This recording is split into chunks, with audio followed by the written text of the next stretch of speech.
Halo, berjumpa kembali dengan saya Tantan dari Tekstur Taxation Literature. Pada kesempatan kali ini saya akan membawakan topik mengenai PPh 21 THR dan bonus karyawan. Sebelumnya, sekali lagi mohon dukungan para sobat MSD untuk selalu share, like, dan subscribe untuk channel kami Tekstur agar semakin mantul alias mantap betul dalam menyediakan informasi seputar perpajakan. Dan apabila ada pertanyaan maupun saran dan kritik, silakan tuliskan di kolom komentar. Nanti kami akan berusaha untuk meresponnya secepatnya. Baik, topik ini relevan karena baru-baru ini banyak sekali keluhan dari para pekerja bahwa PPh 21 yang dipotong atas THR mereka dengan tarif baru ini lebih besar. Nah, untuk bisa lebih memahami cara perhitungan PPh 21 tersebut, maka saya akan menjelaskan di slide berikut ini. Perhitungan PPh 21 terutang atas penghasilan yang diterima atau diperoleh setiap masa pajak selain masa pajak terakhir. Perhitungan kembali PPh 21 terutang atas penghasilan yang diterima atau diperoleh dalam 1 tahun pajak atau bagian tahun pajak dilakukan pada bulan di mana pegawai tetap berhenti atau pensiun, atau di bulan Desember untuk pegawai tetap yang bekerja sampai dengan akhir tahun pajak. Besarnya PPh pasal 21 terutang untuk setiap masa pajak selain masa pajak terakhir dihitung dengan menggunakan tarif efektif bulanan di dalam PP 58 2023, yaitu untuk kategori A untuk PTKP TK0, TK1 dan K0, kategori B untuk PTKP TK2, TK3, K1 dan K2, dan kategori C untuk status PTKP K3. Jumlah penghasilan bruto untuk pegawai tetap yaitu jumlah bruto seluruh penghasilan, baik yang bersifat teratur, contohnya gaji, maupun yang tidak teratur, contohnya bonus dan THR, yang diterima atau diperoleh dari pemberi kerja dalam satu masa pajak.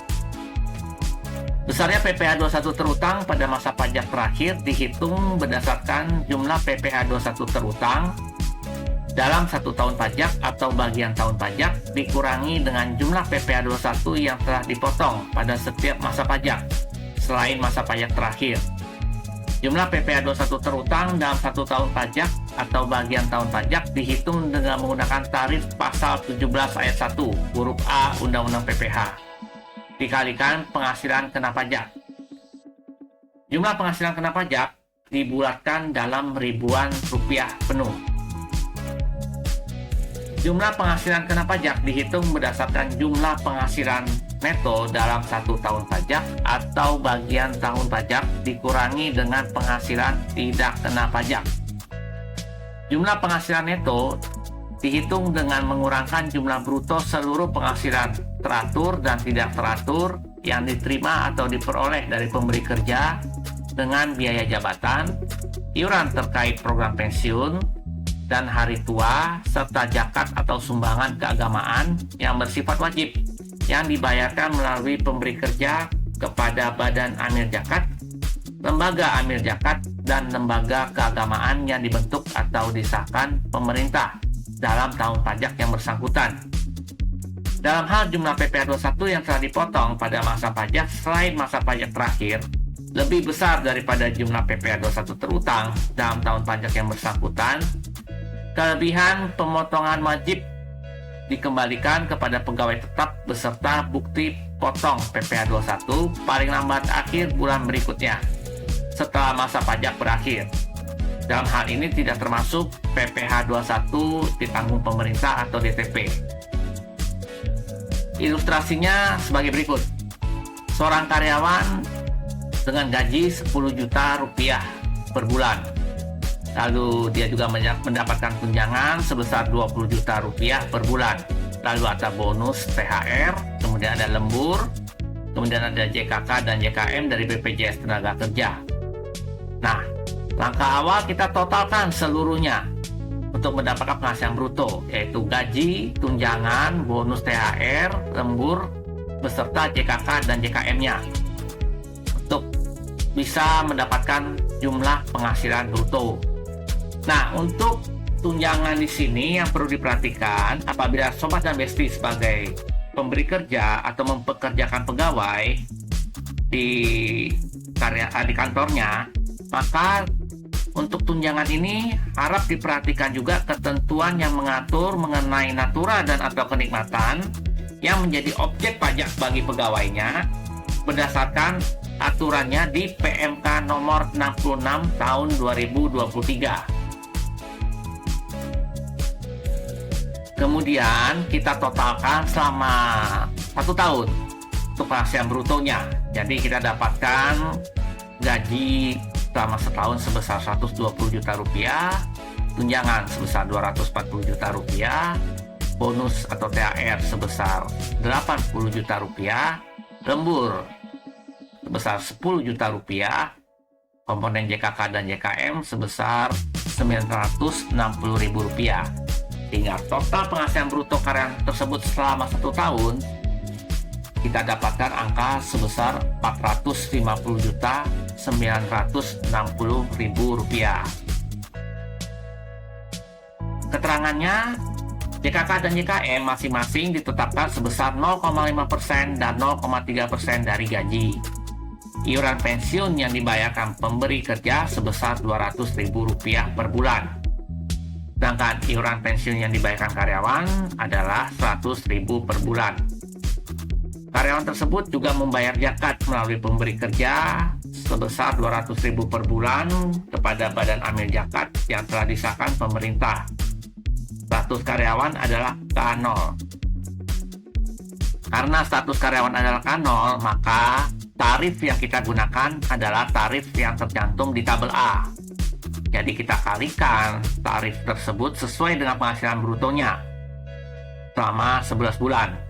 Misalkan 30.080.000 berarti kita kalikan tarif 11%. Lalu misalkan di bulan ke-5 35.080.000 juga dikalikan 35.080.000 kita kalikan dengan tarif 14%. Dan seterusnya selama 11 bulan. Nah, pada bulan ke-12 kita harus menghitung ulang penghasilan yang telah diterima selama setahun beserta PPh 21 yang terutang selama setahun.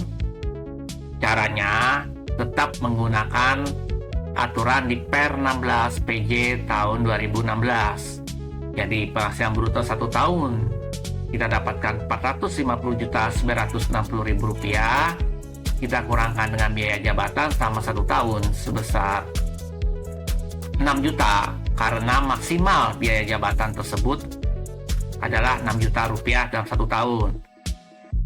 Tarif biaya jabatan biasanya 5% dari penghasilan bruto. Namun dalam hal ini karena telah melewati 6 juta, maka yang diperkenankan hanya 6 juta rupiah saja.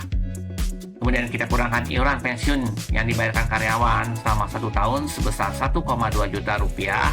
Kita kurangkan zakat sebesar Rp2.400.000, kita dapatkan penghasilan neto selama setahun sebesar Rp441.360.000. Setelah itu kita kurangkan dengan status PPKP-nya yaitu K0 sebesar Rp50.800.000. Kita dapatkan penghasilan kena pajak sebesar Rp382.860.000. Kita gunakan tarif PPh 117 ayat 1 huruf A, yaitu tarif pajak progresif sebesar 5% dikali 60 juta, kemudian 15% dikali 190 juta, dan lapisan ketiga 25% dikali 132.860.000 rupiah. Hingga PPh 21 yang terutang selama 1 tahun sebesar 64.715.000 rupiah.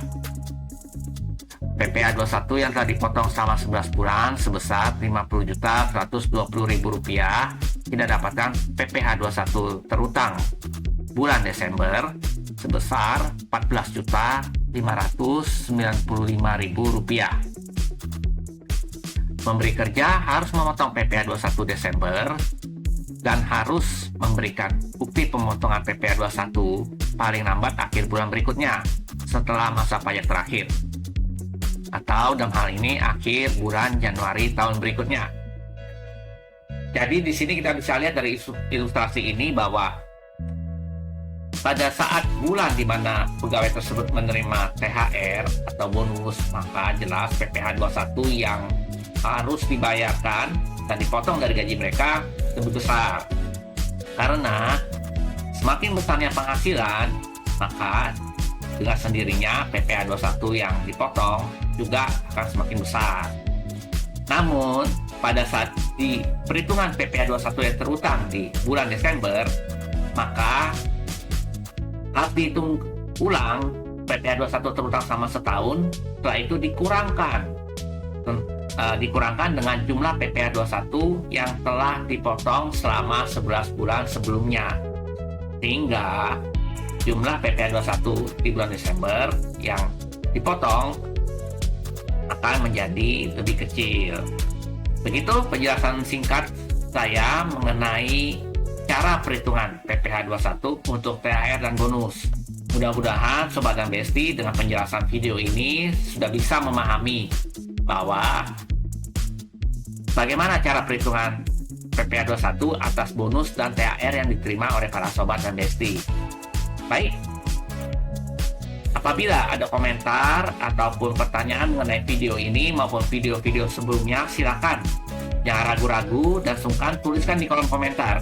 Nanti kami akan membantu menjawabnya. Dan sekali lagi, mohon klik, share, like, dan subscribe untuk video kami. Taxation Literature akan semakin mantul alias mantap betul dalam memberikan informasi perpajakan. Sampai berjumpa di video berikutnya dan semoga Sobat dan Besti dalam kondisi yang selalu sehat dan sukses selalu. Sampai jumpa.